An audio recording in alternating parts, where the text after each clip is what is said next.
আসসালামু আলাইকুম। দেখুন আমার ঘরের পরিস্থিতি কি হয়ে আছে। আমার একটা ছোট্ট বাচ্চা আছে, আর সে সারাক্ষণই এটা সেটা এদিক সেদিক করে রাখে।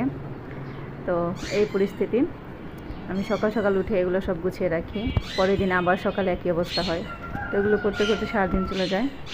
এত ঘরটা গোছানোর পর তেমন করে গুছাতে পারিনি, তাও এখন আগে আরও সুন্দর করে গুছিয়ে রাখতে পারতাম, কিন্তু এখন বেবি আছে যেহেতু চেষ্টা করি, তারপরও সে অগোছালো করে ফেলে। তো সে একটু অগোছালোই জিনিসপত্র এদিক সেদিক করতেই থাকে।